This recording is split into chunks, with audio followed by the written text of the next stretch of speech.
Saya Dr. Adi Datusudandaya, spesialis bedah, konsultan bedah digesti dari Fakultas Kedokteran Universitas Gadjah Mada, Rumah Sakit Sarjito. Saat ini kami akan menyampaikan Micronized Purified Flavonoid Fraction atau MPFF pada penanganan untuk manajemen dari hemoroid.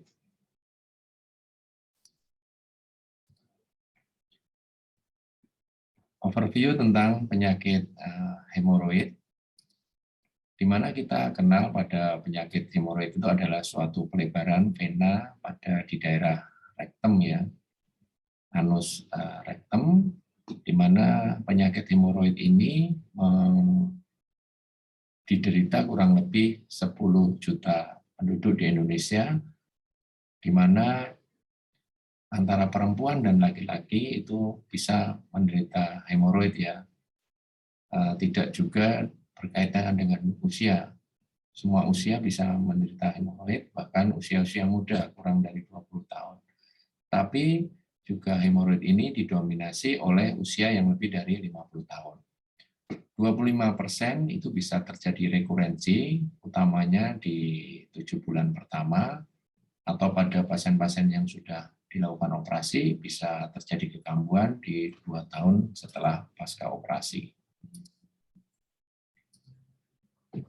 Patofisiologi pada terjadinya hemoroid adalah peningkatan tekanan rongga abdomen atau sering mengejan dalam proses penuaan atau proses degeneratif, juga peningkatan aliran darah di daerah anorektal, tertahannya aliran darah vena, pembengkakan atau peradangan daerah vena, kemudian peradangan di daerah anus rektum. Selain itu juga terjadi mekanisme injuri karena pada daerah rektum atau suatu perlukaan karena adanya feses yang keras. Adanya feses yang keras itu akan mengakibatkan tekanan pada anal casion atau batalan pada di daerah anus, di mana biasanya dengan keadaan-keadaan yang sudah disebutkan di atas, itu faktor risiko itu akan mengakibatkan fiksasi atau penahan dari anal casion itu akan kendor, terjadinya tadi inflamasi vena, kemudian pelebaran dan berkeloknya vena di daerah plexus hemoroid, itu akan mengakibatkan di daerah anal casion itu ada gangguan dan atau loss fiksasi tadi, sehingga akan memudahkan terjadinya penyakit hemoroid. Kalau kita bicara penyakit hemoroid, jadi disebabkan oleh disfungsi makrovaskuler atau pembuluh darah penularan besar, di mana ini terjadi tadi proses degeneratif untuk jaringan tisu penahan di daerah jaringan-jaringan penahan di daerah rektum, kemudian ada prolaps dan pembentukan hemoroid, terjadinya tadi stagnasi atau aliran darah vena itu akan terganggu, tertahan sehingga berkelok, dan juga terjadinya tonus dinding vena itu menghilang atau kendor. Hemoroid juga di situ akan terjadi aktivasi pada leukosit, merilis mediator dari inflamasi sehingga menyebabkan suatu nyeri perdarahan, di mana sering juga adanya pembengkakan, rasa gatal, kemudian keluar cairan di situ, radang proktiktis atau radang di daerah anus rektum, kemudian rasa mulas, nggak nyaman di perut, adanya kemerahan, tanda radang, juga adanya prolaps dari atau penonjolan dari hemoroid tadi. Jadi gejala-gejala pada hemoroid adalah diantaranya perdarahan, di mana perdarahan ini biasanya berwarna merah segar, adanya gangguan pada anal casion, pembuluh darah sana pecah sehingga terjadi perdarahan yang berwarna merah segar tadi. Tapi perdarahan ini biasanya mudah dilihat pada permukaan feses, kemudian menetes, atau bisa pada tisu kelihatan ya menetes. Tetapi kalau perdarahan itu bercampur dengan feses, kita harus melihat kemungkinan bukan disebabkan oleh hemoroid. Jadi harus dicari. Selain itu, hemoroid biasanya akan menyebabkan rasa nyeri. Nah, ini berbeda dengan suatu tumor dan sebagainya yang jarang menimbulkan rasa nyeri di awal gejala. Rasa gatal juga bisa dilihat pada hemoroid, tidak nyaman pada daerah anus, kemudian rasa terbakar, dan prolaps atau adanya penonjolan di daerah anus.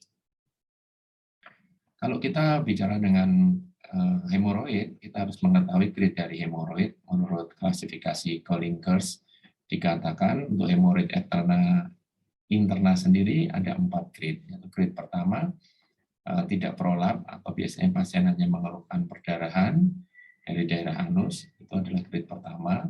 Yang grade kedua adalah internal hemoroid, biasanya disertai dengan prolaps atau penonjolan pada saat buang air besar, kemudian akan kembali lagi atau tereduksi spontan. Untuk yang grade 3, benjolan akan keluar saat depikasi, tetapi harus dikembalikan manual dengan jari atau tangan. Sedangkan grade 4 adalah benjolan yang tidak bisa lagi dimasukkan karena kemungkinan ada trombus atau peradangan di sana. Nah, untuk pemeriksaannya yang dilakukan biasanya kita melakukan eksternal inspeksi atau melihat di mata kita bagaimana sih, apakah sesuai grade-nya tadi. Kita harus melihat apakah adanya trombus atau kemungkinannya yang lain ya, karena hemoroid dengan tumor nanti akan kelihatan berbeda dari permukaannya yang ada tumor lebih berbenjol dan sebagainya. Selain pemeriksaan melihat langsung, kita juga bisa melakukan pemeriksaan dengan digital rectal examinasi atau rectal touche, atau memasukkan jari ke dalam tanus. Di sini kita akan bisa melihat atau meraba adanya trombus atau adanya pembesaran dari hemoroid. Padahal atau sebenarnya hemoroid itu biasanya tidak teraba pada tanda-tanda awal ya, tidak ada. Bila tidak ada trombus atau pembesaran yang hebat, dia tidak akan teraba pada pemeriksaan rectal touche. Selain itu, pemeriksaan rectal touche bisa digunakan juga untuk memastikan tidak ada tumor atau penyebab lain di dalam rongga anus itu. Kemudian selain itu kita bisa melakukan protoskopi, kita melihat daerah anus dengan menggunakan alat prostoskop atau bisa juga dengan melakukan endoskopi, di mana kita bisa melihat jumlah dari lesi, lokasi dari hemoroid, grade hemoroid, juga sumber-sumber perdarahan yang bisa kita amati di daerah atau di regio anorektal. Nah, ini bagaimana penggunaan micronized purified flavonoid fraction atau MPFF yang mungkin sekarang teman-teman semuanya lebih mengenal sebagai Ardium ya. Di guideline MPFF sebagai lini pertama terapi pada hemoroid itu bisa dilakukan mulai dari grade 1 sampai dengan grade 4. Jadi grade 1 sampai dengan grade 4. Bagaimana bekerjanya nanti kita akan bahas lebih lanjut di slide berikutnya. Nah, terapi yang lain yang bisa dilakukan pada grade 1 sampai di grade 4 adalah selain micronized purified flavonoid fraction yang kita berikan, bisa juga suatu pemberian atau mengubah suatu diet pada pasien, diet tinggi serat, kemudian lifestyle modification, pasien-pasien yang harus memulai dengan olahraga, tidak hanya duduk atau sedentary, tidak melakukan kegiatan apa-apa. Untuk terapi yang lainnya mungkin akan saya ringkas, tapi tidak saya bahas terlalu dalam di sini, yaitu untuk grade 1, grade 2 bisa dilakukan skleroterapi. Untuk grade 2, grade 3 bisa dilakukan rubber band ligasi juga. Di grade 1, 2, 3 bisa dilakukan rubber band ligasi. Untuk grade 2 dan grade 3 sebenarnya masih suatu non-eksisi operasi, jadi tidak perlu dipotong, tapi masih bisa dengan skleroterapi, rubber band tadi.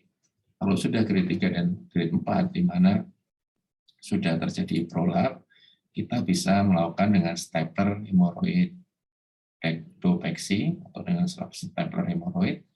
Selain itu, grade 2, grade 3, grade 4 kalau disertai trombus atau sudah sangat besar dan meliputi beberapa sisi, itu bisa dilakukan dengan manual hemoroidektomi, jadi memotong hemoroid tadi. Jadi kita kenal ada tadi dietaris lifestyle modifikasi yang untuk semua grade, micronized purified flavonoid fraction untuk semua grade, skleroterapi grade 1-2, rubber band grade 1-2-3, non-XCC grade 2-3, stapler hemorrhoid grade 3-4, dan hemoroidektomi grade 2-3-4 bisa dilakukan, utamanya bila ada trombus atau gejalanya sangat besar. Bagaimana aturan pemberian micronized purified flavonoid fraction pada penyakit hemoroid? Ya. Pemberian micronized purified flavonoid fraction bisa diberikan, itu ternyata bisa merelief atau mengurangi masa krisis dari pasien akibat hemoroid dengan pemberian MPFF 1000 mg saat fase akut. Pemberian bisa dilakukan dengan 3 tablet sehari untuk 4 hari atau cukup 2 tablet sebenarnya untuk 3 hari. Ternyata sudah cukup pada hari kedua itu mengurangi gejala akut atau keadaan akut itu sampai 42%-nya.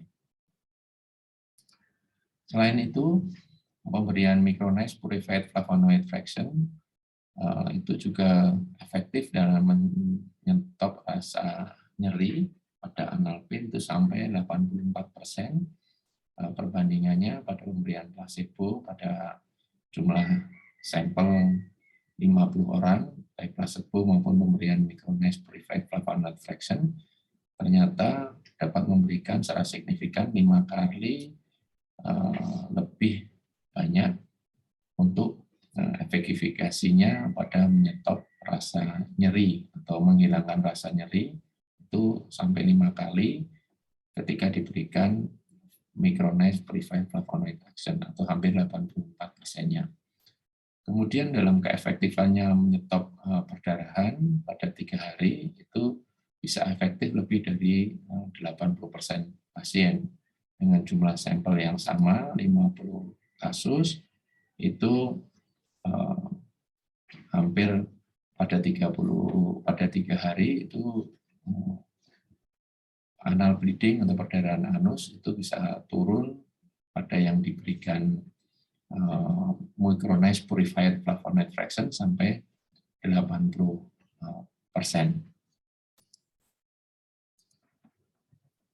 Micronized purified flavonoid fraction juga bisa mengurangi fase akut. Pada episode fase akut itu lumayan banyak sampai 71% episodenya. Jadi kemudian durasi dari episode akutnya juga turun sampai 43%. Kemudian severity of akut kegawatannya juga bisa turun sampai 31%. Itu pada pemberian 1 tablet selama 2 bulan pada kasus-kasus yang recurrence.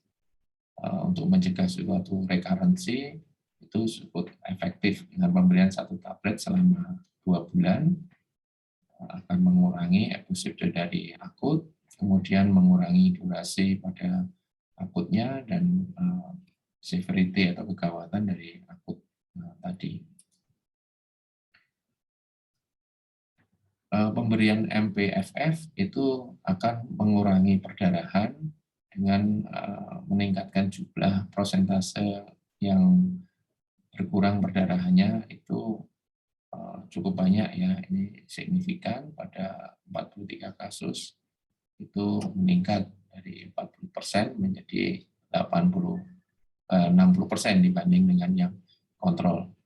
Sedangkan untuk healthy score dengan menggunakan SF12 pada 2 minggu pemberian itu memberikan signifikan tentang kondisi fisiknya, kondisi kesehatan secara umum dengan total SF-nya itu perbandingannya antara 19 sampai 24. Ini signifikan di bawah 0,05 ya. Selanjutnya untuk fungsinya Micronized Purified Flavonoid Fraction, pemberian 1 tablet per hari selama 2 bulan dalam mengurangi gejala-gejalanya ternyata cukup signifikan. Secara umum pada nyeri itu akan berkurang sampai 45%, kemudian pada tenesmus tidak nyamanan pada perut itu sampai 72%, perdarahan berkurang sampai 55%, dan rasa gatal di daerah anus itu berkurang sampai 55%-nya. Nah ini untuk Micronized Purified Flavonoid Fraction itu juga akan mempercepat recovery-nya pada pasca operasi, di mana dia nyerinya itu akan berkurang sampai 30%, kemudian dia juga akan mengurangi penggunaan analgesik itu sampai dengan 44% pada 3 hari pertama pasca operasi, kemudian lama operasi juga, lama rawat inap juga akan berkurang sampai 20%. Rata-rata dengan pemberian itu hanya sampai 1-3 hari, pasien sudah bisa pulang ya.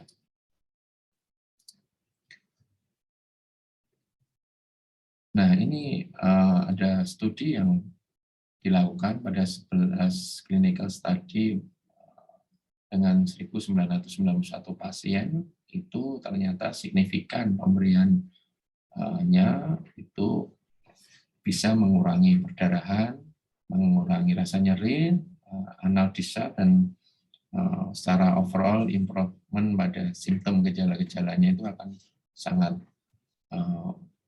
berkurang ya dengan pemberian MPFF tadi. Nah ini untuk hemoroid sendiri juga ternyata efisien seperti yang disebutkan tadi untuk perdarahan dan mengurangi penggunaan analgesik. Ya, ini pada tahun 2020 suatu penelitian meta-analisis ya. Nah, bagaimana sih keunikan dari Micronized Purified Flavonoid tadi? Coba kita akan melihat. Nah, ternyata Micronized Purified Flavonoid tadi akan bisa meningkatkan tonus dari vena pembuluh darah, meningkatkan drainase pada limfatik, dan memprotek mikrosirkulasi dari inflamasi tadi. Selain itu, dia bisa memberikan manfaat pada MPFF tadi adalah faster absorption dan secara efikasi, karena dia suatu hal yang unik dari komposisi flavonoid. Dia mempunyai 5 zat aktif flavonoid yang bekerja di sana secara sinergi, yaitu diosmin, hesperidin, diosmetin, linarin, isoroifolin ya. Jadi diosmin, hesperidin, diosmetin, linarin, isoroifolin. Nah, di sini juga mempunyai high quality dari mikronisasinya tadi ya, jadi MPFF tadi. Jadi dia mempunyai banyak jumlah dari granulas, jadi ukurannya sangat kecil-kecil, dan ini dikatakan efektif untuk absorpsinya dan efikasi tadi untuk penyakit-penyakit hemoroid. Ini guideline tahun 2018 pada International Angiology dikatakan Micronized Purified Flavonoid Fraction itu sangat efektif. Keunggulannya kita bisa lihat, ini tanda plus-plusnya banyak sekali di sini, di mana dia mempunyai kelebihan untuk venous tonus, valve-nya pada vena dan dinding dalam vena, untuk kebocoran pembuluh darah, untuk drainase limfatik juga sangat bermanfaat. Gangguan ada hemoroid tadi, kemudian juga free radicals scavengers-nya juga positif ya. Nah, oke.